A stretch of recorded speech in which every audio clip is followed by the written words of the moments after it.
Hi guys, welcome back my channel Satyam preparation. So friends, आज मैं आपके लिए क्लास 10th से हिंदी सब्जेक्ट 100 मार्क्स का थर्ड चैप्टर जो कि उसका अर्थ आपको पढ़ाकर समझाने वाला हूँ, जो कि बहुत ही इम्पोर्टेंट चैप्टर है। आपको बहुत ज़्यादा इससे प्रेफरेंस मिल सकता है, आपको बहुत ज़्यादा नंबर उठाए जा सकते हैं। आप जितना चाहे उतना इस चैप्टर से उठा लोगे, एक ही प्रश्न आपका नहीं छूटेगा, यह मेरा वादा है। तो चलिए देखते हैं आपका क्लास क्या है। तो आप यहाँ पे देख रहे हैं, मेरा यह थंबनेल है 10th class Hindi 100 marks. Bharat से हम क्या सीखे, यह एक भाषण है, शानदार हिंदी अर्थ है, बिहार बोर्ड के लिए है। हंसते हंसते आपको यह याद हो जाएगा यह क्लास। आप लोग बने रहिए क्लास में। चलिए क्लास शुरू करते हैं। शुरू करने से पहले अगर आप लोग मेरे चैनल पर नए हो तो प्लीज़ चैनल को सब्सक्राइब कर दीजिएगा, वीडियो को लाइक कर दीजिएगा, शेयर करना बिल्कुल नहीं भूलिएगा। आपका एक लाइक मुझे इतना मोटिवेट करता है कि मैं आपको अधिक से अधिक वीडियो बनाकर लाऊं। तो चलिए आगे बढ़ते हैं। उससे पहले मैं आपको एक इम्पोर्टेंट सूचना दे दूं कि आपको दो चैप्टर, जैसा कि प्रथम चैप्टर है गोधली का क्लास 10th का श्रम विभाजन और जाति प्रथा, जिसके राइटर है डॉक्टर भीमराव अंबेडकर, उसका पूरा चैप्टर क्वेश्चन आंसर टोटल हो गया है, उसका फिनिक्स है। और आगे मैं उसका जो भी बचा हुआ है मैं आपको आगे दे दूंगा। और जो सेकंड है 20 के दांत, जिसके राइटर है नलिनी बिलोचन शर्मा, वह भी हो गया है टोटल। और यह तीसरा है जो कि भारत से हम क्या सीखे, यह भाषण है, और इसका क्लास शुरू कर रहा हूँ। तो चलिए देखते हैं आगे। पहले आपको यहाँ पे मैक्स मुलर का कुछ परिचय है, जो कि उनके जीवन के बारे में, तो ज़्यादा नहीं, अगर समय बचेगा तो लास्ट में इसको हम पूरी तरह से पढ़ लेंगे। लेकिन पहले क्या है देख लेते हैं। देखिए पहले है विश्वविख्याता दुयान फ्रेडरिक मैक्स मुलर का जन्म आधुनिक के जर्मनी के, जो मैक्स मुलर है उनका जन्म आधुनिक जर्मनी के डेसाउ नामक नगर में हुआ था। जर्मनी के डेसाउ नामक नगर में हुआ 6 दिसंबर 1823। क्या 6 दिसंबर जो 1823 यहाँ पे आप देख रहे हो, इनका 6 दिसंबर 1823 में इनका जन्म हुआ। जब मैक्स मुलर 4 वर्ष के हुए, जब इनका जो ये 4 वर्ष के हुए, उनके पिता विल्हेल्म मुलर, जो इनके पिता है उनका नाम है विल्हेल्म मुलर, नहीं रहे, मतलब कि उनका डेथ हो गया, उनकी मृत्यु हो गई। पिता के निधन के बाद उनके परिवार की आर्थिक स्थिति बहुत ही दयनीय हो गई, मतलब कि बहुत ही कमज़ोर हो गई। कमाई का कोई रास्ता नहीं बचा, क्योंकि पिता ही घर के गार्जियन ही डेड कर गए। तो क्या होगा, या तो किसी के घर का भी यही नियम होता है, अगर किसी के घर का गार्जियन नहीं हो तो वह घर चलना बहुत ही मुश्किल हो जाता है। मुश्किल नहीं, नामुमकिन हो जाता है, लेकिन मुमकिन बनाया जा सकता है, जैसे कि मैक्स मुलर बनाए। चलिए आगे देखते हैं। फिर मैक्स मुलर की शिक्षा दीक्षा बाधित नहीं हुई, मतलब उनकी शिक्षा दीक्षा जो शिक्षा है उनकी बाधित नहीं हुई। बचपन में ही वे संगीत के अतिरिक्त ग्रीक और लैटिन भाषा में निपुण हो गए। बचपन में हुई वे, जो मैक्स मुलर है, जो यहाँ पे आप पिक्चर देख रहे हैं मैक्स मुलर का, ये संगीत में नहीं, संगीत के अलावा भी यह ग्रीक और लैटिन भाषा में निपुण, मतलब कि पूरा सीख गया, इसको कंप्लीट कर लिए थे। तथा लैटिन में कविताएं भी लिखने लगे थे। जो यह मैक्स मुलर है, यह लैटिन भाषा में कविता भी लिखने लगे थे। और आगे है 18 वर्ष की उम्र में, यहाँ पे दिया गया है 18 वर्ष की उम्र में लिपजिंग विश्वविद्यालय में उन्होंने संस्कृत का अध्ययन आरंभ कर दिया। जो 18 वर्ष जब उनकी उम्र हुई तब वे संस्कृत के अध्ययन आरंभ कर दिए। उन्होंने हिप्पोदेश पर जर्मनी भाषा में अनुवाद प्रकाशित करवाया। इसी समय उन्होंने कठ और केन आदि उपनिदेशकों का जर्मन भाषा में अनुवाद किया तथा मेघदूत का जर्मन पदानुवाद भी किया, जैसा कि आप यहाँ पे देख रहे हैं। और यह बच गया है, मैं इसको अगर आगे समय बचती है तो मैं करा दूंगा। आपका जो इम्पोर्टेंट है वह मैं आपको बता चुका हूँ। और आगे देख लेते हैं, जो कि यहाँ पे टिक मारा गया है। जब भी मैं क्वेश्चन इससे निकालता हूँ, कोई भी प्रश्न उत्तर, तो मैं यहाँ पे टिक मार देता हूँ। तो चलिए आगे देखते हैं क्या है। स्वामी विवेकानंद ने उन्हें वेदांतियों का भी वेदांती कहा। किसने कहा मैक्स मुलर को वेदांतियों का वेदांती? तो स्वामी विवेकानंद ने मैक्स मुलर को वेदांतियों का वेदांती कहा। जो कि आप यहाँ पे लाइन देख रहे हैं, स्वामी विवेकानंद ने मैक्स मुलर को वेदांतियों का वेदांती कहा। और आगे है यहाँ पे आप देखिए यह लाइन, उस भाषण को सुनकर विक्टोरिया इतनी प्रभावित हुई कि उन्हें नाइट की उपाधि प्रदान कर दी। जो नाइट होता है उनकी उपाधि प्रदान कर दी, किंतु उन्हें यह पदवी अत्यंत तुच्छ लगी और उन्होंने उसे अस्वीकार कर दिया।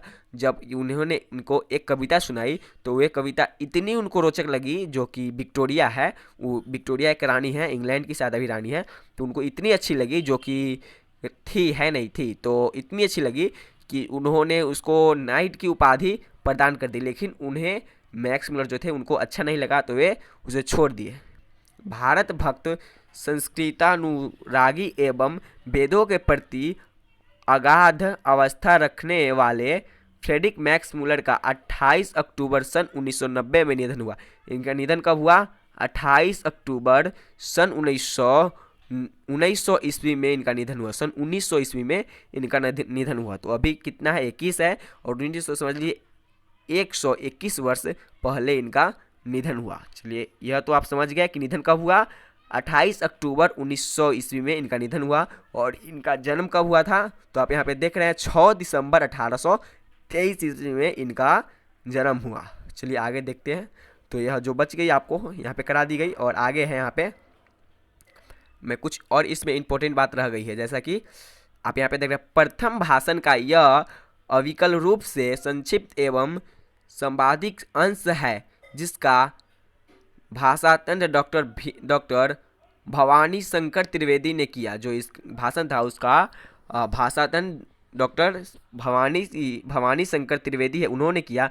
भाषण में मैक्स मुलर ने भारत की प्राचीनता और विश्वसनीयता का प्रदान करते हुए नावन, जो कि यहाँ पे दिया गया है, आपको ज़्यादा इंपॉर्टेंट नहीं है यह सब। और ऐसे में जो भी चित्रण है जिनका, जैसे कि मैक्स मुलर का यह है, तो मैक्स मुलर का पूरा ज़िंदगी के बारे में हर एक वीडियो बनाकर आपको अपलोड मिल जाएगी। लेकिन पहले क्लास देख लेते हैं, क्योंकि आप क्लास इंपॉर्टेंट है। चलिए देखते हैं, क्लास शुरू करते हैं। आप लोग अगर अभी तक मेरे लाइव क्लास में नहीं जुड़े हो तो प्लीज़ जुड़ जाइए। इधर उधर कर रहे हो, फालतू का चैट कर रहे हो, तो सब छोड़ दीजिए और अपने फोकस पे ध्यान दीजिए, अपने क्लास पे ध्यान दीजिए। तो चलिए देखते हैं, आपका क्लास यहाँ से शुरू हो रहा है। भारत से हम क्या सीखे, जो कि मोस्ट इम्पॉर्टेंट है, और यह 3rd चैप्टर है, भारत से हम क्या सीखे। तो चलिए देखते हैं क्या है भारत से हम क्या सीखे। प्रथम यहाँ से शुरू हो रही है, सर्वाधिक संपदा और प्राकृतिक सौंदर्य से परिपूर्ण कौन सा देश है? यदि आप मुझे इस भूमंडल का अवलोकन करने के लिए कहें तो बताऊंगा कि वह देश है भारत।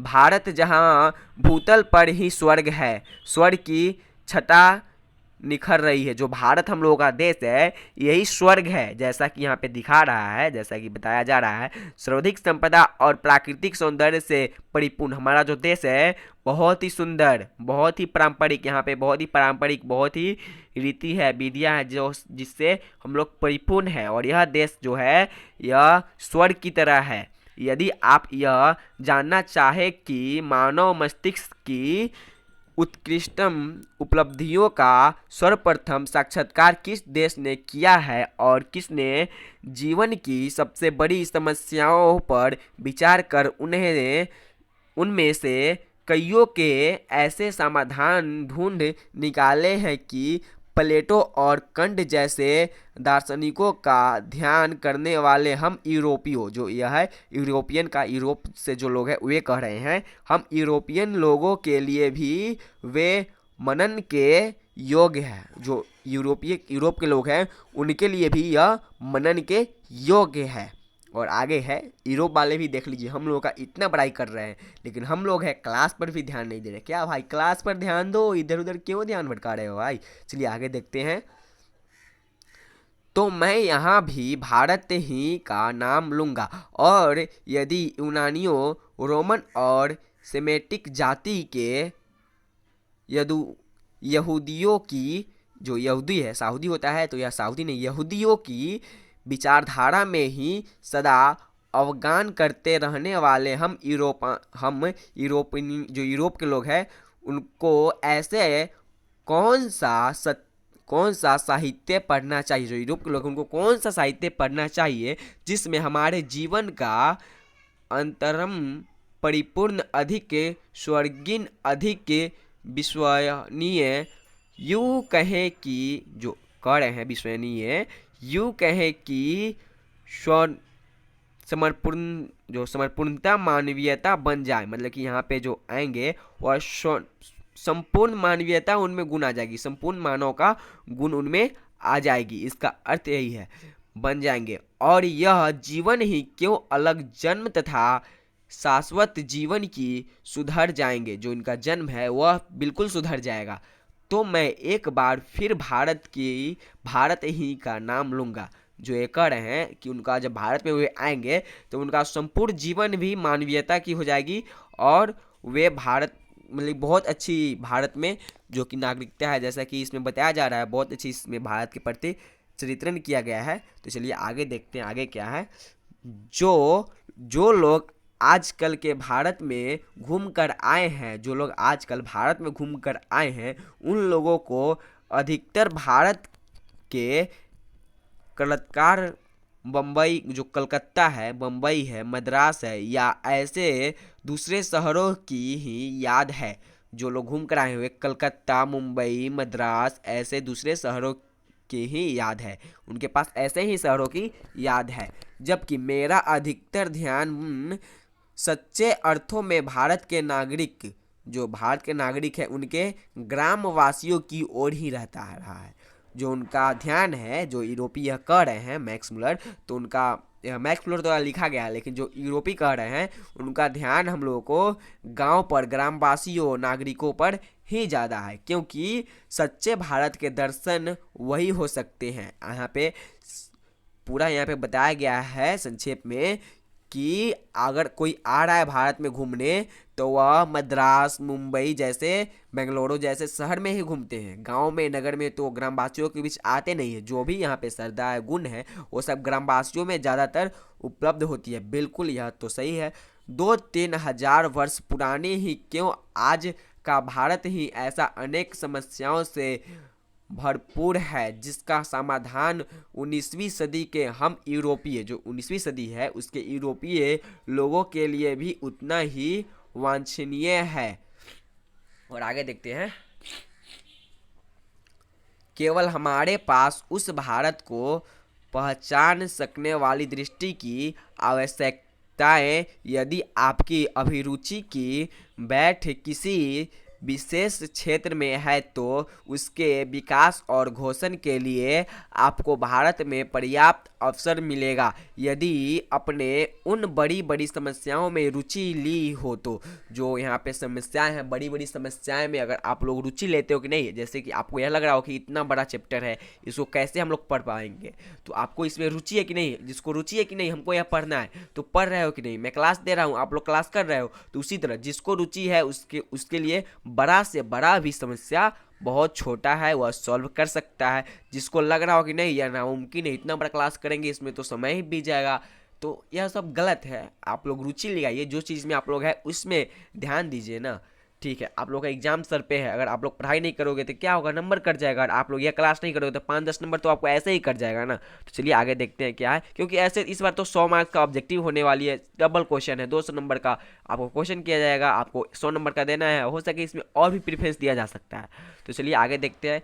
जिनके बारे में अपने यहाँ के श्रेष्ठतम विचारक सोच विचार किया करते हैं, जिनके बारे में हम लोग के बारे में वहाँ के श्रेष्ठतम विचारक, जो विचार करने वाले श्रेष्ठ हैं, वो सोच विचार किया करते हैं। एक फ्रेंड्स हम पानी पी लेते हैं, थोड़ा बहुत प्यास लगी हुई है।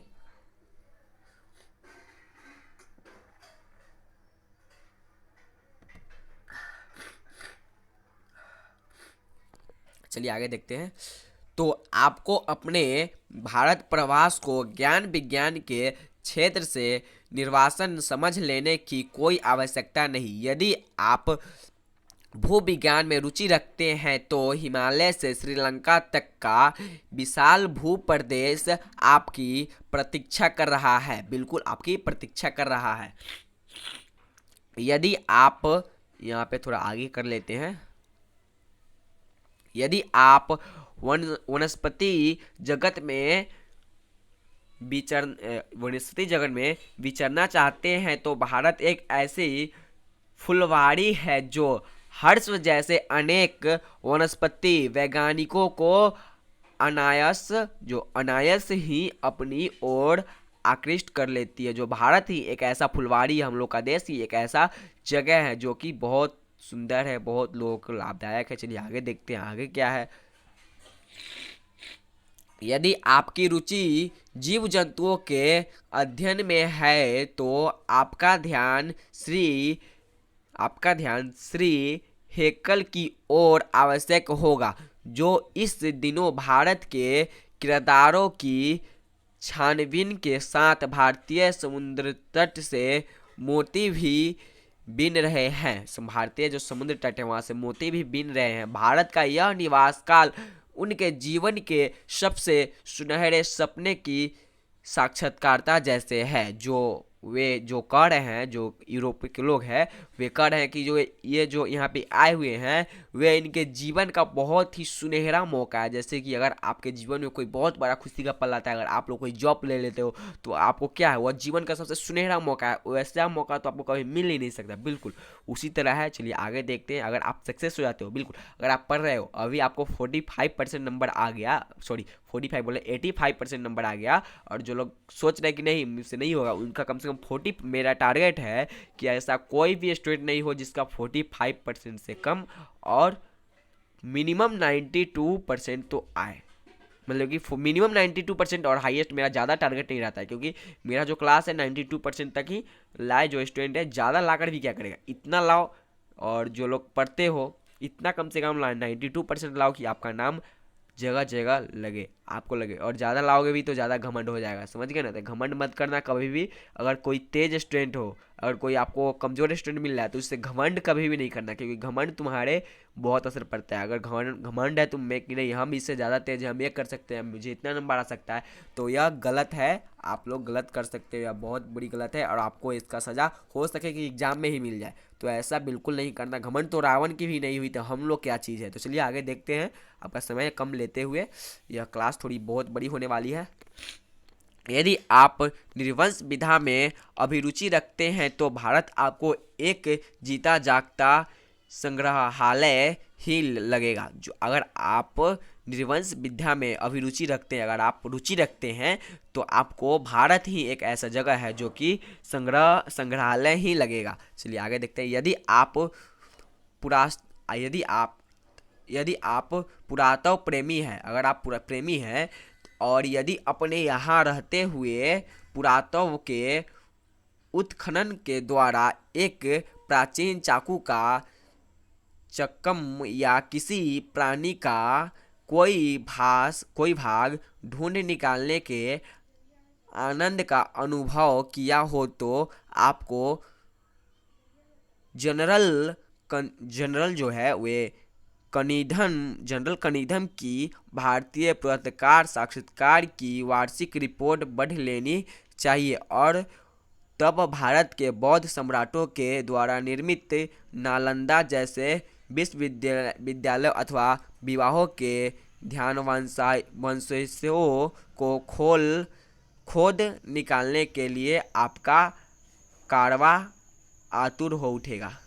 सॉरी फ्रेंड्स, अभी थोड़ी आपकी जो यहाँ पे क्लास है थोड़ी कम एनर्जी लेवल की चल रही है, लेकिन टेंशन मत लीजिए, मेरी थोड़ी तबीयत ज़्यादा ही ख़राब है, जिसकी वजह से आपका क्लास है जो कि क्लास तो चल रही है लेकिन थोड़ी कम एनर्जी लेवल की चल रही है। आपको ज़्यादा एनर्जी नहीं मिल रही होगी, मैं ज़्यादा अच्छे से क्लास भी कराने में अभी असंभव हो, लेकिन टेंशन मत लीजिए। यही 1-2 क्लास है जो कि मेरा इस तरह चलेगी, लेकिन आपकी जो क्लास है फिर पहले की तरह एकदम झकाझक चलेगी, एकदम टकाटक।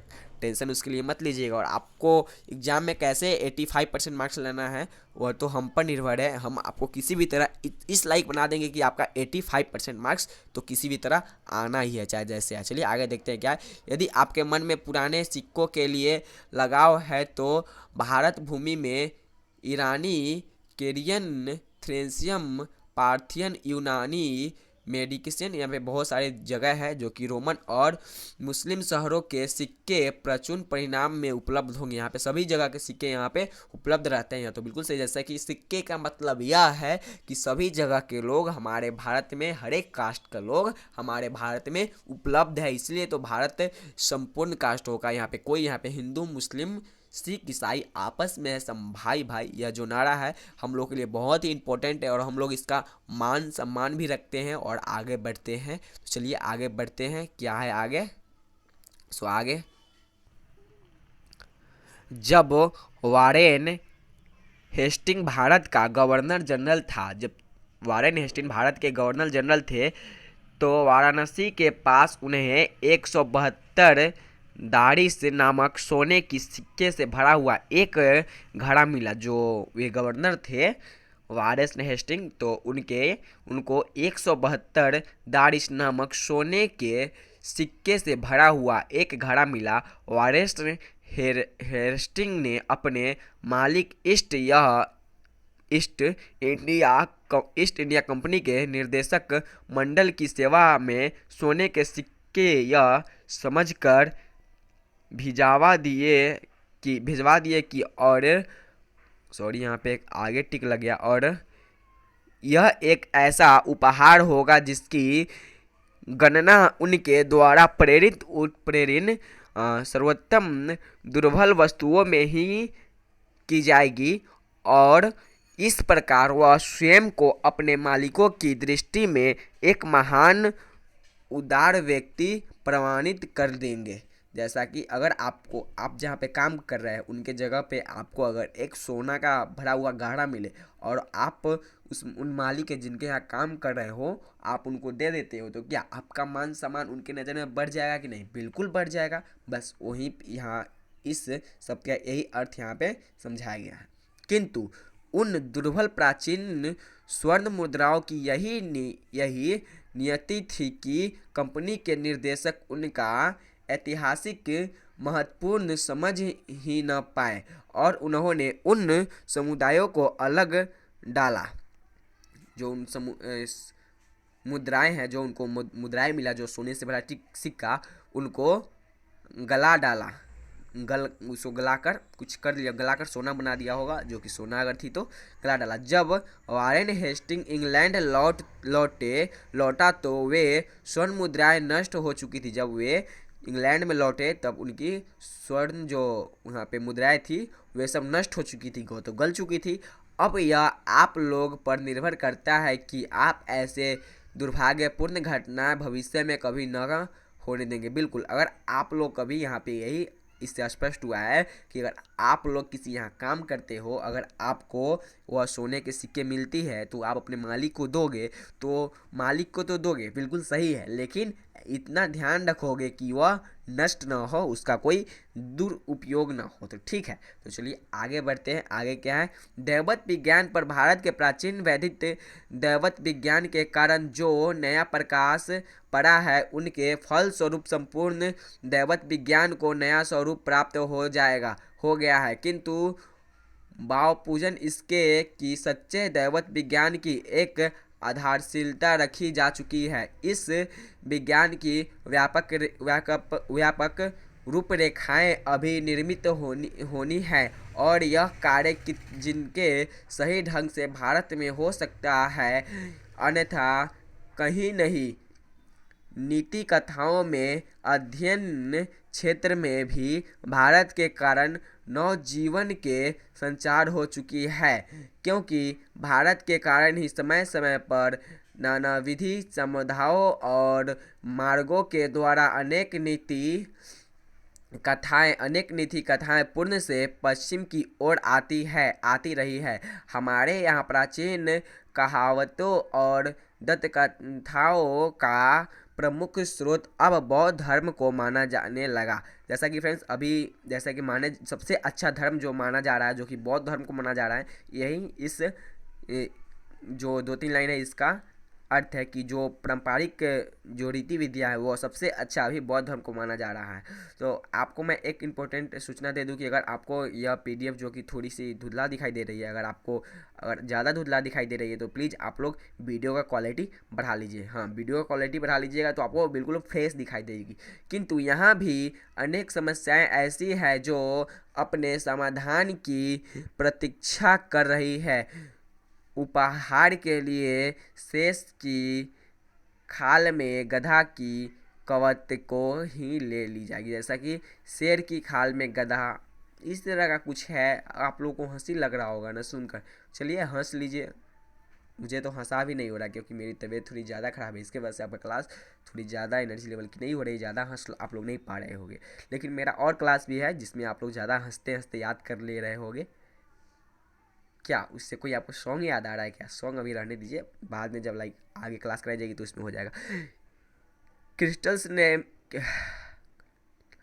क्राइटलिस में मिलती है, तो क्या यह कहावत पूर्व से उधार ली गई थी और इसकी प्रकार हम नैले या चूहे से संबंध उस नीति कथा को भी ले सकते हैं जिसे एफ्रोडाइट ने एक सुंदरी के रूप में परिवर्तित कर दिया।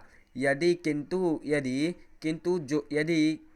कर दिया था, किंतु जो एक चूहे को देखते ही तत्काल उसकी ओर आकृति हो गई थी। यह भी संस्कृत की एक कथा से स्वार्थ में मिलती जुलती एक कहानी है, किंतु प्रश्न यह उपस्थित होता है कि यह कहानी यूनान में कैसे हुई और वहाँ ईसा पूर्व 4वीं सदी में ही स्ट्रीन की कहानी में स्थान कैसे पा गई। इस क्षेत्र में भी अभी बहुत काम करना होगा। हमें इससे भी और अधिक प्रत्ययन युग में प्रवेश करना होगा। वहाँ भी भारत तथा पश्चिमी हमें इससे भी अधिक प्रयुक्त में प्रवेश करना होगा। वहाँ भारत भी तथा पश्चिमी की अनेक दंतकथाओं की आश्चर्यजनक अनुरूपताएं मिलेंगी। यद्यपि अभी यह निश्चित रूप से नहीं कहा जा सकता कि ये दंतकथाएं पूर्व से पश्चिम की अथवा पश्चिम से पूर्व की गई, तथापि नहीं की जा सकता है कि वे दंतकथाएं पूर्व से पश्चिम, पश्चिम से यहाँ पे, अद्यपि यह असंदिग्ध रूप से प्रमाणित हो चुका है कि सोलोमन के समय में ही भारत, सीरिया और फिलिस्तीन के मध्य आवागमन के साधन सुलभ हो चुके थे। कुछ संस्कृत शब्दों के आधार पर मैं इस निष्कर्ष पर पहुंचा हूं कि हाथी दांत, बंदर, मोर और चंदन आदि जिन वस्तुओं के ओफिक से निर्यात की बात बताई, हमें यही गई कि वे वस्तुएं भारत के सिवा किसी अन्य देश से नहीं ला जा सकती है, और यह मान लेने का भी कोई कारण नहीं प्रतीत होता है। भारत तथा फ्रांस की खाड़ी और लाल सागर की भूमध्य सागर के बीच व्यापारिक संबंध कभी बिल्कुल ठप हो गया। यहाँ तक कि शाहनामा के रचनाकार 10वीं-11वीं सदी में भी भारत के साथ यूरोप में व्यापारिक संबंध बंद हो गए थे। जो भारत के साथ यूरोप के व्यापारिक संबंध है वे बंद हो गए थे। चलिए आगे देखते हैं। अपने में कईयों ने भाषाओं का ही एक भाषा विज्ञान की अध्ययन किया, तो आपको क्या भारत से पढ़कर दूसरा कोई देश दिखाई देता है? नहीं, भारत से बढ़कर दूसरा कोई देश दिखाई नहीं देता है जहाँ व्यापारी से संबंधित, जहाँ केवल शब्दों का ही नहीं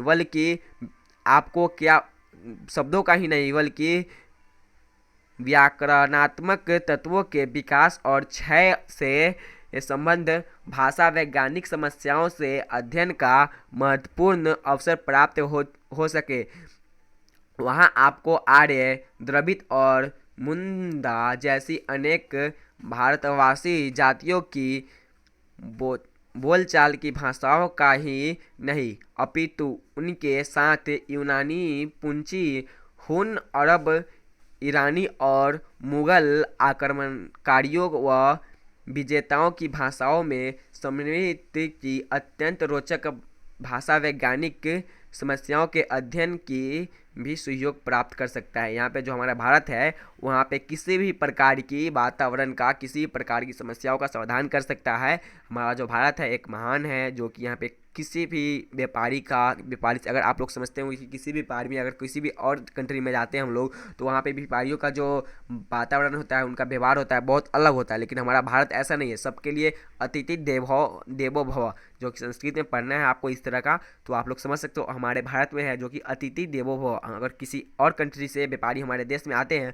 तो हम लोग उसका आदर करते हैं, सम्मान करते हैं, ना कि उनको छोटा समझते हैं। तो उसी तरह की यहाँ पे अर्थ आपको बताया गया है, यह जो कहानी बताया जा रहा है। आगे है, यदि आप विधि शास्त्र या कानून के विद्यार्थी है, आपको विधि संस्थाओं के एक ऐसे इतिहास की जांच पड़ताल अवसर मिलेगा कि यूनान, रोम या जर्मनी के ज्ञान विधि शास्त्रों के इतिहास से स्वार्थाभिन्न होते हुए भी इसके साथ समानताओं और विभिन्नताओं के कारण विश्वास शास्त्र के किसी भी विद्यार्थी के लिए उपयोगी सिद्ध हो सकता है। उदाहरण के लिए हम धर्म सूत्र या सामाजिक चारित्र्य सूत्रों को ही ले लेते हैं। ये धर्म सूत्र मानवधार शास्त्र जैसे प्रविष्ट विधियों की आपूर्ति ग्रामीण उपलब्ध करते हैं। यदि आप लोग अत्यंत सरल राजनैतिक इकाई में निर्माण और समिति से संबंध, प्राचीन युग के कानून के पुरात रूपों के बारे में इधर जो अनुसंख्या हुए हैं उनके महत्व जो है और वैशिष्ट्य को परख सकते हैं कि क्षमता प्राप्त करनी है।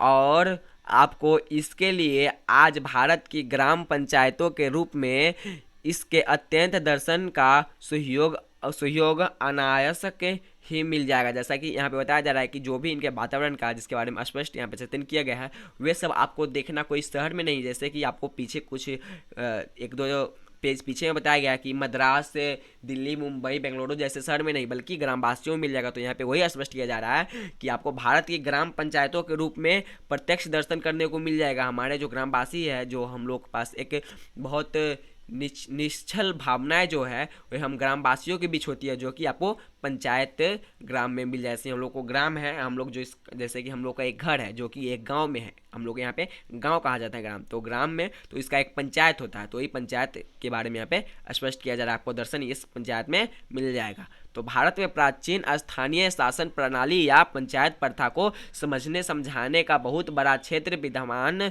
भारत में धर्म के वास्तविक उद्भव, उनके प्राकृतिक विकास तथा उनके अपरिहित दीक्षान्वय रूप का प्रत्यक्ष परिचय मिल सकता है। भारत ब्राह्मण जैसा या वैदिक धर्म की भूमि है। वैद्य धर्म की यह जन्मभूमि है।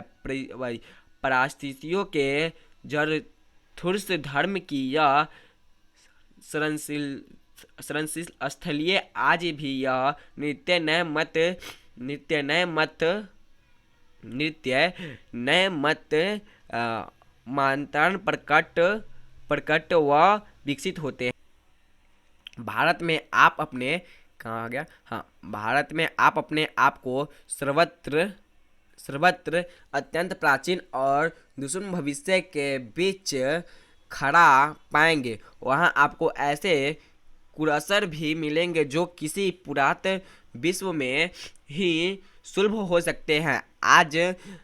आप आज भी किसी भी ज्वलन समस्याओं को ले लीजिए, वह समस्या चाहे लोकप्रिय शिक्षा से संबंध हो या उच्च शिक्षा, चाहे पसंद या प्रतिनिधित्व की बात हो अथवा कानून बनाने की बात हो, चाहे प्रवास संबंधित कानून हो अथवा अन्य कोई कानून, मसल सीखने या सिखाने योग्य कोई बात क्यों न हो, भारत के रूप में आपको ऐसी प्रयोगशाला मिलेगी जैसे विश्व में अन्य कहीं नहीं मिल सकती है। संस्कृत भाषा के द्वारा आपको चिन्हित की ऐसी गंभीर धाराएं में अवगाहन का अवसर मिलेगी जो अभी तक आपके लिए अज्ञान थी। यहाँ आपको मानव हृदय की गहनतम सहानुभूति और सदाशयता को जगाने वाले पाठ की प्रचुर परिचना में पढ़ने को मिल सकते हैं। मानव मस्तिष्क को इतिहास के उस अध्ययन में या यूँ कहे कि हमारे अपने स्वरूप के अध्ययन में, अपने सच्चे आत्मरूप की पहचान में भारत का स्थान किसी भी देश के बाद दूसरे नंबर पर नहीं रखा जा सकता। जो भारत है, इस भाषा में किसी के संस्कार आदर करने में हम जो भारत देश के वासी हैं, हम लोग का स्थान किसी भी तरह दूसरे नंबर पे नहीं रखा जा सकता। हम लोग फर्स्ट है, फर्स्ट रहेंगे, और फर्स्ट रहेंगे बिल्कुल, और हम लोग को यह निभाना है। चलिए आगे देखते हैं। मानव मस्तिष्क के चाहे किसी भी क्षेत्र को आप अपने विशिष्ट अध्ययन का विषय क्यों न बना ले, चाहे वह भाषा का क्षेत्र हो या धर्म का। मानव मस्तिष्क का जो क्षेत्र है वह विशिष्ट क्यों नहीं बना ले, चाहे वह भाषा का क्षेत्र हो, चाहे वह धर्म का क्षेत्र हो, हम लोग सभी में विशिष्ट है। दैवत विज्ञान का हो या दर्शन का, चाहे विधि शास्त्र या कानून का, अथवा रीति रिवाजों व परंपराओं का, प्राचीन काल या शिल्प का हो, अथवा पुरानी विज्ञान का, इसमें से प्रत्येक क्षेत्र में विचार करने के लिए भले ही आप चाहे या न चाहे आपको भारत की शरण लेनी ही होगी, क्योंकि मानव इतिहास से संबंधित अत्यंत बहुमूल्य और अत्यंत उपादेश से प्रमाणित सामग्री का एक बहुत बड़ा भाग भारत और केवल भारत में ही संचित है। जो कि यहाँ पे जो भी आपको बताया गया है, जैसे कि आपको इनमें से बताया गया है, शिल्प, पुरातन विज्ञान, प्रत्येक विचार, जो भी भावनाएं हैं, इन सभी का केवल भारत में ही संचित होता है, और यह भारत ही है। चलिए आगे देखते हैं क्या है। यदि आप भारत में इतिहास के किसी एक अध्याय का भी सम्यक अध्ययन, व्याख्या, विवेचन कर ले, तो आप पाएंगे कि हमारे स्कूलों और कॉलेजों में पढ़ाए जाने वाले इतिहासों के सब अध्ययन मिलकर एक क्षण के लिए भी उसकी बराबरी नहीं कर सकता। अगर आप यहाँ पे जो कहा जा रहा है, अगर आप किसी भी हमारे भारत के किसी भी स्कूल, किसी भी कॉलेज में अगर आप पढ़ते हैं किसी भी एक सब्जेक्ट को लेकर, तो आपको यह हो जाएगा, यह आपको स्पष्ट हो जाएगा कि हमारे भारत की जैसा कोई और कंट्री नहीं। जैसे कि आप इतिहास पढ़ ले तो आपको भारत जैसा कोई यहाँ पे जितनी अच्छी से कराई जाती है, यहाँ पे पढ़ाई जाती है, उस तरह कुछ भी नहीं है। चलिए आगे देखते हैं। मैं अभी आज के भारतीय साहित्य की चर्चा करना नहीं चाहूँगा, किंतु भारत की उस अत्यधिक प्राचीन भाषा की चर्चा करूँगा जिसका नाम है संस्कृत। अब आप पूछेंगे कि संस्कृत में ऐसी क्या बात है। बिल्कुल, अभी जो चल रही है उसका बात नहीं करूँगा, मैं अपने पिछले कुछ दिनों पहले की बात करूंगा, संस्कृत की। अगर आप पूछना चाहेंगे कि संस्कृत में ऐसी बात क्या है, तो बिल्कुल संस्कृत में ऐसी बात क्या है, मैं इसका आंसर भी देना चाहूँगा, जो कि यहाँ पे दिया गया है। जिसके कारण हम उस पर इतना ध्यान दें। आपका जो कहना है, संस्कृत में ऐसी बात क्या है जिसके कारण हम उस पर इतना ध्यान दें, तथा ऐतिहासिक दृष्टिकोण संस्कृत सर्वाधिक शास्त्रीय क्यों है, यह आपका क्वेश्चन है। तो इसका आंसर यहाँ पे आपको दिया जा रहा है, आपको दिया जाएगा। संस्कृत की सबसे पहली विशेषताएं, इसकी प्राचीनता। क्यों हम जानते हैं कि ग्रीक भाषा में भी संस्कृत का काल पुराण है। जिस रूप में आज यह हम तक पहुंची है, उसमें भी अत्यंत प्राचीन तत्व भली भांति सुरक्षित ग्रीक और लैटिन भाषा में लोगों सदियों से ज्ञान है, और निसंदेह यह भी अनुभव किया जाता रहा था कि इन दोनों भाषाओं में कुछ न कुछ साम्य आवश्यक है, कुछ न कुछ विशेषताएं जरूर है। किंतु समस्या यह थी कि इन दोनों भाषाओं में विद्यमान समाधान को व्यक्त किया जाए। कभी ऐसा होता था कि किसी ग्रीक शब्द की निर्माण प्रतिक्रिया लैटिन को पूंजी मान लिया जाता था, और अभी की लैटिन शब्द के सहयोग को खोलने के लिए ग्रीक का सहायता लेना पड़ता था। उनके बाद जब गॉथिक और एंगलो सैक्सन जैसी यूनिवर्सिटी भाषाओं, पुरानी लैटिन तथा स्लम भाषाओं की भी अध्ययन किया जाने लगा, तो इन भाषाओं में किसी न किसी प्रकार का पारिवारिक संबंध स्वीकार करना ही पड़ा। इन भाषाओं में जब जो बड़े बड़े यूनिवर्सिटी बन गए, तो उनके बाद इन भाषाओं का कोई ना कोई पारिवारिक संबंधित स्वीकार करना पड़ा, जो कि सही है, स्वीकार करना ही पड़ा। आगे है, किंतु इन भाषाओं में इतनी अत्यधिक समानता कैसे आ गई, जो इन भाषा हम लोग का संस्कृत लैटिन इन भाषा में कैसे, जो यहाँ पे पूछ रहा है कैसे समानता जो है वह कैसे आ गई। तो हम आगे बताते हैं, आगे क्या है। और समानताओं के साथ ही साथ इतना अधिक अंतर भी इनमें कैसे पड़ गया, जो कि यह बिल्कुल हम लोगों को संस्कृति में, जो कि आप लोग देखते हैं संस्कृत से कितना पीछे भागता है, अब हम लोगों की पहले वाली भाषा रह न गई। तो आगे है यहाँ पे, यह रहस्य बन ही रहा और इसी कारण ऐसे अनेक हते तुकवाद उठ खड़े हुए जो भाषा विज्ञान के मूल सिद्धांतों के सर्वथा विपरीत है। किंतु ज्यों ही इन भाषाओं के बीच संस्कृत आ बैठी कि तो अकाल लोगों को एक सही प्रकार और गर्मी का सहसा होने लगा और इसी के भाषाओं का पारस्परिक संबंध भी स्पष्ट हो गया। निश्चित ही संस्कृत इन शब्द भाषाओं की अग्रज जैसा है, उनके इन ऐसी बहुत सी बातें ज्ञान हो सकी जो इस परिवार की किसी अन्य भाषा में सर्वथा भूला दी जाती है। यदि आग के लिए संस्कृत का अगिन और लैटिन का इंगित एक ही शब्द मिल जाता है तो हम निर्वास्त रूप से इन निष्कर्ष पर पहुंच जाते हैं कि एक दूसरे से अभिप्राय अर्थों को अगणित ज्ञात हो चुका है। तो हम लोग डायरेक्ट इस बात पर पहुंच जाते हैं कि एक दूसरे से ही पूर्ण निर्वास्त ज्ञान हो चुका है। चलिए आगे देखते हैं, आगे क्या है। साथ ही लिथुआनसी उंगित और स्कोटिक भाषा के इंग्लिश जो शब्द है यह दर्शाते हैं कि स्वाल या यूनिवर्सिटी भाषाएं भी इस शब्द में परिचित थी, भले ही वह कालांतर में अगिन के लिए दूसरे शब्द भी क्यों न गढ़ लिए गए हो। दूसरी वस्तुएं के सामने शब्द भी मर मिट जाते हैं और यह बता पाना सरल नहीं है कि कोई शब्द किसी भी भूभाग में क्यों और कैसे पनपता रहता है, जबकि दूसरे क्षेत्र में वही शब्द मुरझाकर सर्वथम लुप्त हो जाता है। बिल्कुल यह हम समझ नहीं पाते हैं कि कब भाषा कब कैसा क्यों हो जाता है, और जबकि दूसरे में मुरझाकर सर्वथा लुप्त हो जाता है। जैसे कि अभी हम लोग को देख रहे हैं संस्कृति भाषा, जो कि हम लोग बहुत ज़्यादा भूलते जा रहे हैं और कहाँ लुप्त होता जा रहा है हम लोगों को कि समझ में नहीं आता। और मैं आप लोगों को एक इंपॉर्टेंट सूचना दे दूं कि आप लोगों को मैं संस्कृत का जो भी चैप्टर है, बिल्कुल संस्कृत का जो भी चैप्टर है क्लास 10th का, मैं उसका पूरा अर्थ बाई अर्थ समझा कर पढ़ाऊँगा, उसको हिंदी में एक्सप्लेन करूँगा। आप लोगों का क्लास देखना मत भूलिएगा और मैं खुद लाइव आकर मैं उसको पढ़ूँगा। अभी लाइव में सिर्फ आपको फिगर क्लास का जो चैप्टर का पिक्चर है वह दिखाई दे रहा है, लेकिन नहीं, वह हिंदी है जो कि संस्कृत में दिया जाता है, तो हमको उसका हिंदी समझाना है, जो कि मैं आपको अपना फेस लाकर मैं आपको खुद समझाऊंगा कि क्या कैसे उसको पढ़ना है। तो चलिए आगे बढ़ते हैं, आगे क्या है, आगे देखिए।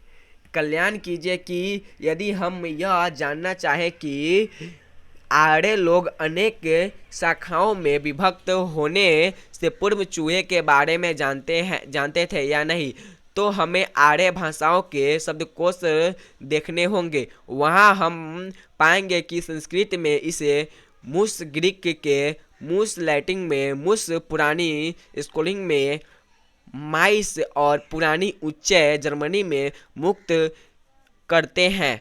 इससे हम इस निष्कर्ष पर पहुंच सकते हैं कि उस प्राचीन युग में जिसकी काल गणना हम अपने नहीं अतिपूर्व भारत के तिकरिन के आधार पर ही कर सकते हैं, चूहा ज्ञान था और उसका मुस्व नाम भी रखा दिया गया था ताकि किसी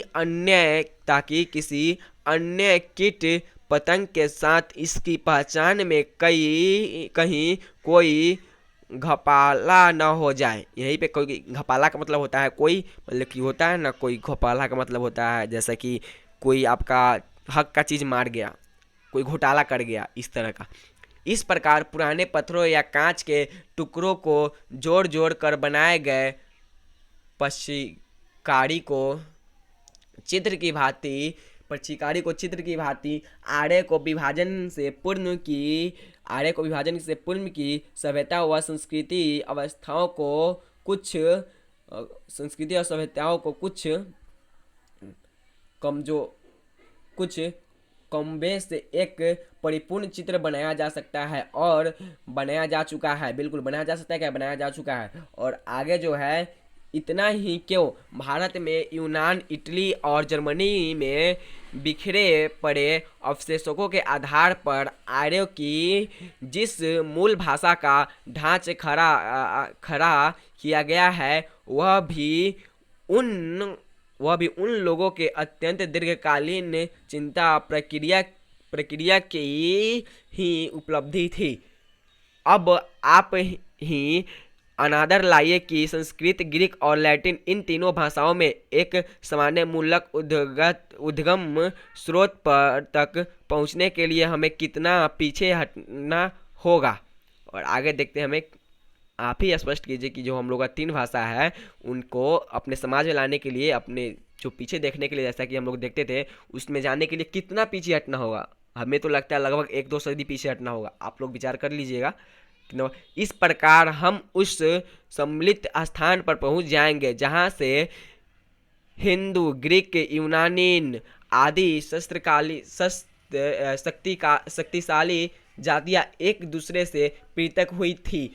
और यह भी उस समुद्र अतीत में भी यह हमारी आदि आर्य भाषा एक ऐसी चट्टान के रूप में दिखाई देती है जो चिंतन परंपरा के प्रभावों के उतार चढ़ाव शीघ्र माझकर जिनकी और स्पष्ट हो चुकी थी, उनके उस भाषा में प्रकृष्ट और प्रत्यंत के योग से बनी हुई अस्तित्व ग्रीक एडिशन जैसे योग क्रियाएं मिलती है। मैं हूँ जैसे भाव को व्यक्त करने के लिए भला कि नहीं दूसरी भाषाओं में असीम जैसा शुद्ध और उपयुक्त शब्द कहाँ मिल जाएगा। उन भाषाओं में खड़ा होता हूँ या ठहरता हूँ, मैं जितना हूँ, मैं उगलता हूँ, उत्पन्न होता हूँ या मैं बदलता हूँ जैसे क्रियाएं भले ही मिल जाए, किंतु अस्तित्व मैं हूँ, जो अस्तित्व है इसी का रहेगा, मैं हूँ। यह क्रिया तो केवल आर्य भाषाओं में ही उपलब्ध हो सकती है। जो मैं हूँ भाषा है वह सिर्फ आर्य भाषा में ही उपलब्ध हो सकती है। चलिए आगे देखते हैं।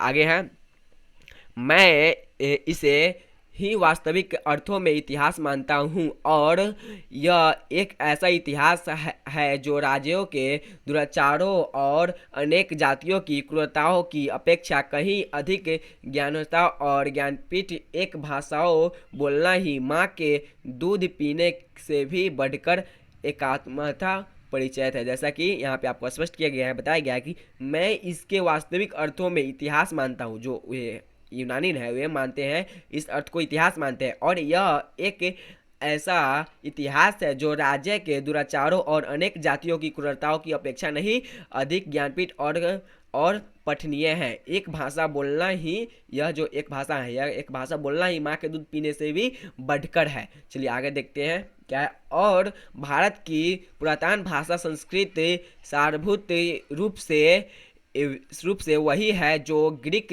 लैटिन या एलोंगिक सेक्सन भाषाएं हैं। यह एक ऐसा पाठ है जिसे हम भारतीय भाषा और साहित्य के अध्ययन के बिना कभी न पढ़ पाते हैं। और भारत यदि हमें इस एक पाठ के सिवा और कुछ भी न पढ़ा पाता तो हम इससे ही इतना कुछ सीख जाते हैं जितना दूसरी कोई भाषा कभी न सीख पाती। संस्कृत भाषा और उनका साहित्य याद रहे कि यह साहित्य 3000 से भी अधिक लंबे काल तक फैला हुआ है और यूनान व रोम के संपूर्ण साहित्य से भी कहीं अधिक विशाल है। जो कि यहाँ पे हम लोग को बताया जा रहा है कि हम लोगों का जो भाषा है यह बहुत सदी पहले से फैला हुआ है और हम लोग का यह भाषा यूनान और अधिक देशों फ्रांस से भी बहुत आगे, बहुत बड़ा विशाल है। आगे देखते हैं क्या है।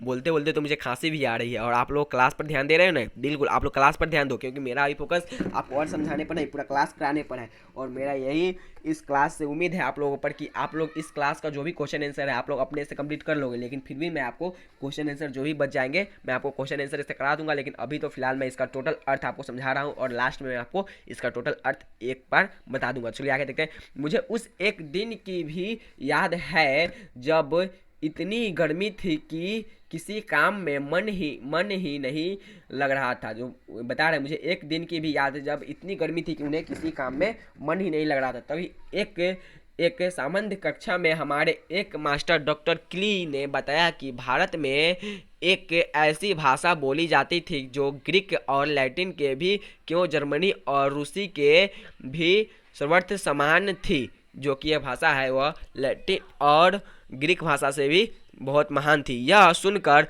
पहले तो हम लोगों ने सोचा कि मास्टर साहब शायद आज हल्के फुल्के मूड में हैं और कुछ सामाजिक बातें कर रहे हैं, किंतु मास्टर साहब ने तो तत्काल संस्कृत ग्रीक और लैटिन याद रखिएगा। इस चैप्टर का मुख्य जो भाषाएं हैं, 3 भाषाएं, संस्कृत ग्रीक और लैटिन।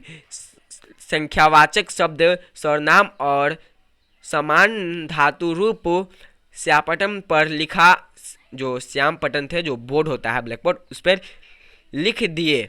अब तो हमारे सामने ऐसे तथ्य उपस्थित थे जिनके आगे नतमस्तक होना ही पड़ा। अब मान लीजिए कि अगर आपके सर जो है आपको आगे लिख देते हैं तो आपको तो ऐसा होता है कि आपको वह करना है। जैसे कि आपको मान लीजिए कि मैथ में जो फॉर्मूला आपको a+b का होल स्क्वायर याद ही नहीं है, तो आपको क्या करना है, तो आपको आगे सर लिख दिए कि नहीं, या इसको किसी भी तरह लिखना है और उससे रिलेटेड क्वेश्चन आपको बनाना है, तो बनाना तो पड़ेगा ही, जैसे बना आप लोग, बस वही पे यहाँ पे वही स्पष्ट किया गया। भारत के बारे में एक प्रकार के सुनिश्चित ज्ञान को मैं अपने व्यापक तथा इतिहास के ज्ञान के लिए आवश्यक मानता हूँ। भारत के साथ हमारे परिचय के फलस्वरूप आज यूरोपवासियों की धाराएं बदल चुकी है और बहुत ही विस्तृत हो गई है। अब हम यह जानने लगे कि जैसे पहले समझ जाता था, वास्तविक में हम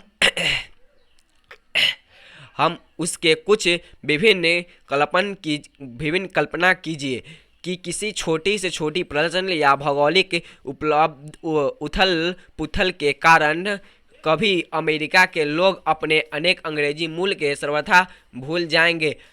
तब 2-3 हजार हर बाद उन्हें अस्कवाद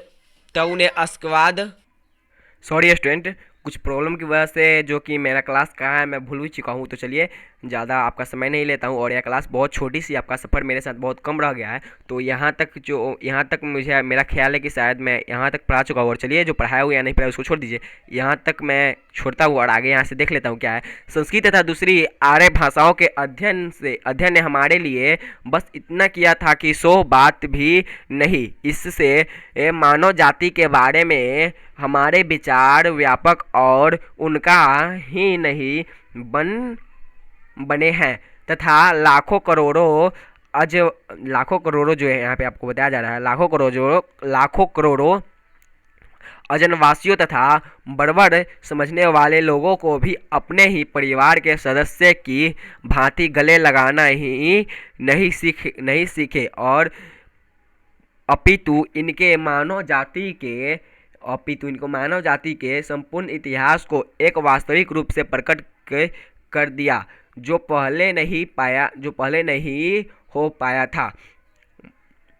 भाषा विज्ञान के द्वारा अपने अवतल जो निष्कर्ष निकालते हैं संस्कृत की सहायता के बिना कदापि नहीं प्राप्त किए जा सकते थे। आज हमारा इतिहास का यह अध्ययन प्रत्येक मानव को अपने पूर्व को अपने वास्तविक रूप से पहचानिए इस फ्रेंच उपलब्धि को क्रियान्वित कर सकने योग्य बनाता है।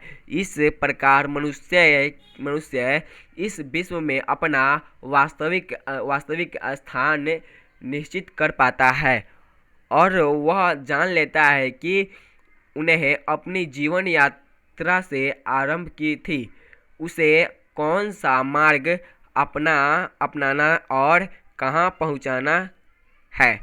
हम सब पूर्व से आए हैं और हमारे जीवन में जो भी कुछ अत्यंत मूल्यवान है वह हमें पूर्व से मिला है। और पूर्व को पहचान लेना ऐसे प्रत्येक व्यक्ति को जिसके इतिहास को वास्तविक शिक्षा का कुछ लाभ उठाया है, भले ही वह प्रावय विद्या विषयान न भी हो तो भी वह अनुभव आवश्यक होगा कि वह नानाविध समृद्धि से भरे अपने पुराने घर की ओर जा रहा है। अगले वर्ष जब आप लोग भारत के तट पर पहुंचेंगे तो बजाय इसके कि आप दिल बैठने लगे, मैं चाहता हूं कि अपने से प्रत्येक को ठीक वैसा ही अनुभव हो सके जैसा कि आज से 100 वर्ष पहले सर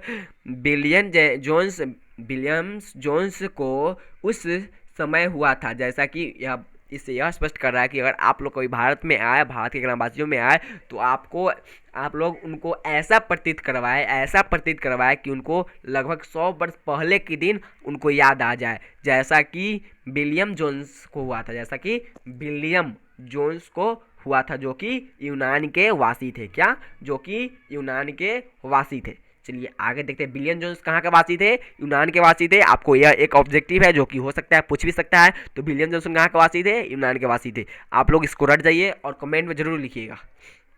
चलिए आगे देखते हैं, या जब उन्हें इंग्लैंड से आरंभ की हुई अपनी लंबी समुद्र यात्रा की समाप्ति पर शिक्षित में प्रकट होते हुए भारत के तट का दर्शन किया था। सुनिए उन्हीं के शब्दों में जिस भारत यात्रा की ललक मेरे मन में उठ रही थी। पिछले 1783 के अगस्त में 1783 ईयर्स है उनके अगस्त में उन देश के लिए मैं समुद्र यात्रा कर रहा था कि एक दिन संध्या के समय दिन भर में देखे गए सदृश्य की जांच पड़ताल करते हुए मैंने पाया कि भारत अब ठीक आगे मैं देखता हूँ अगला चैप्टर है जो कि लास्ट ही पेज है। यह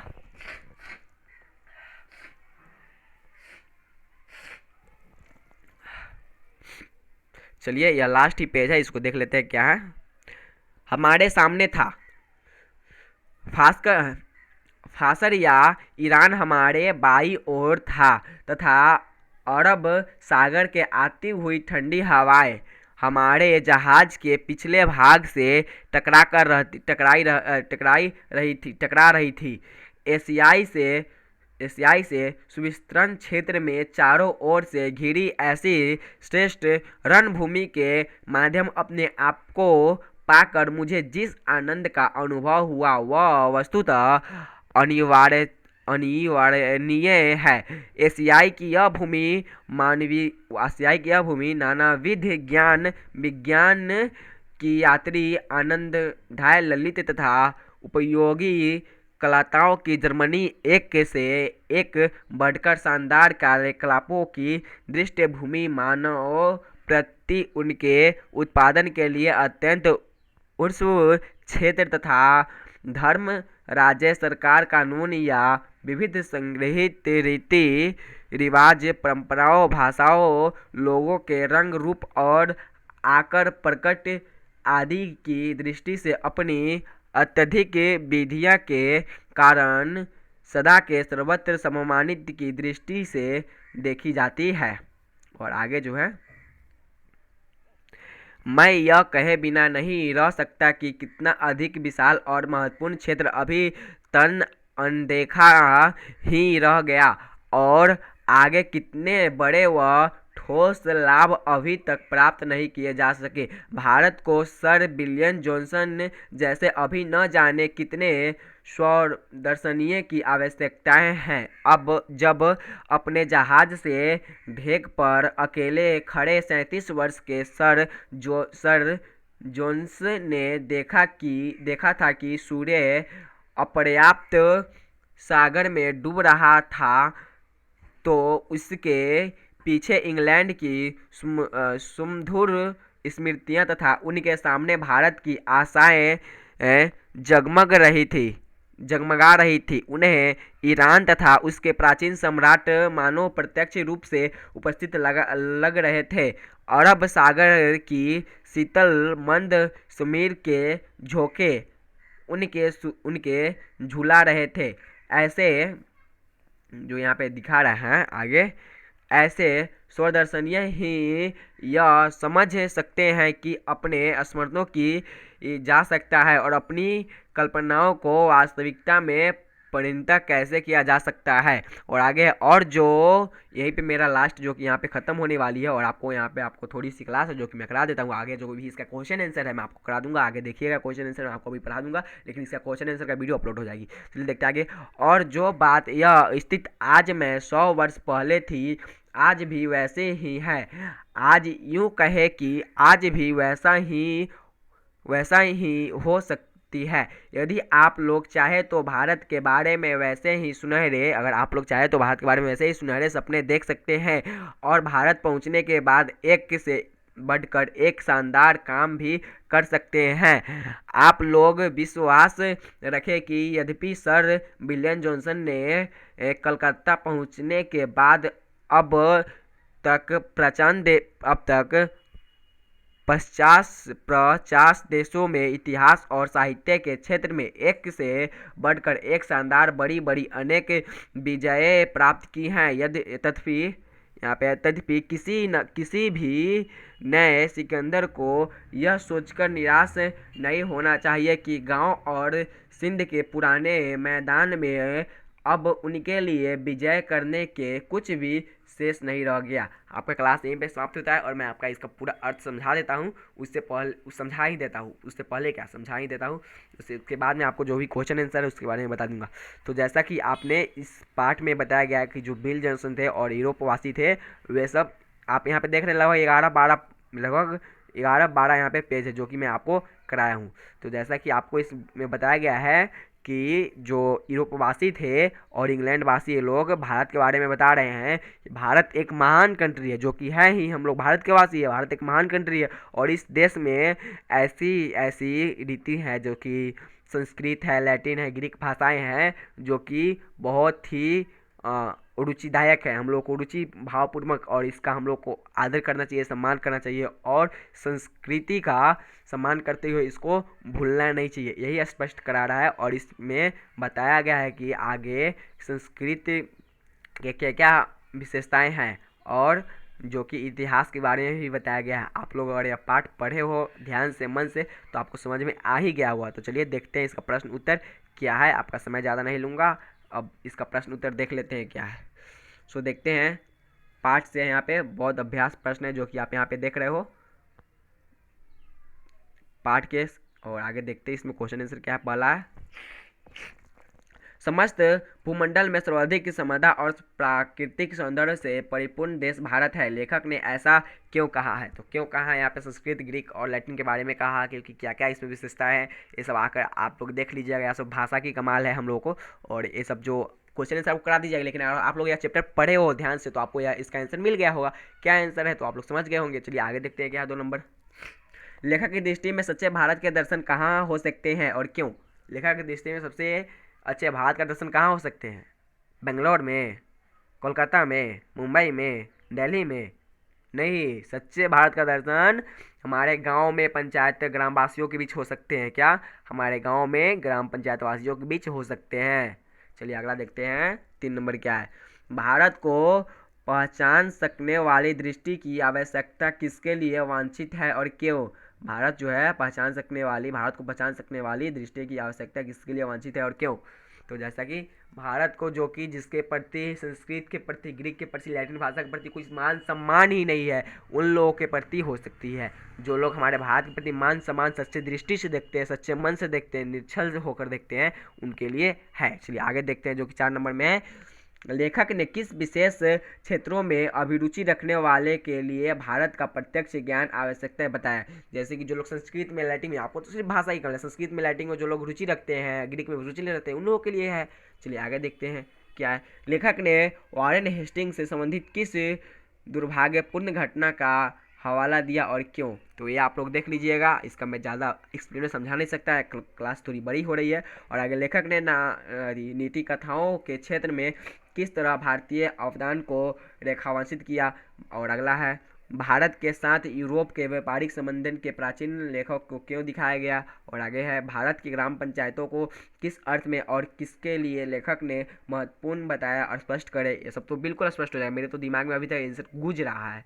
चलिए आगे देखते हैं। धर्मों की दृष्टि से भारत का क्या महत्व है, बिल्कुल प्रथम महत्व है। और आगे है भारत किस तरह की अतिथि और सुदूर भविष्य को जोड़ रहा है, स्पष्ट करें, बिल्कुल स्पष्ट करते हैं। भारत हम लोगों का एक मतलब कि अतिथि देवो भव, जैसा कि हम आपको समझा है, बिल्कुल वही है। आगे आगे देखते हैं। मैक्स मुलर ने संस्कृत की कौन सी विशेषताएं और महत्व बताया, यह भी बता दीजिएगा आप लोग। जैसा कि हमने पीछे बताया है, लेखक वास्तविक इतिहास किसे मानता है और क्यों।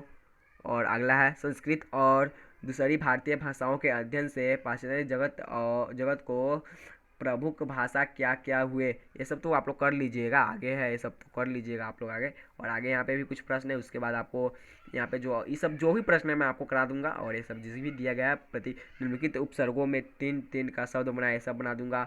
और आपको यहाँ पे कुछ शब्दार्थ दिए गए जिसको आप लोग याद कर लीजिएगा, हो सके इसका अर्थ पूछ लेगा, लेकिन पूछना इसको समझने के लिए है। तो जैसे कि अवलोकन, अवलोकन का अर्थ होता है देखना, जैसे अवलोकन आप यहाँ पे देख रहे हैं, अवलोकन का अर्थ होता है देखना, प्रतीत करना, महसूस करना, हो गया।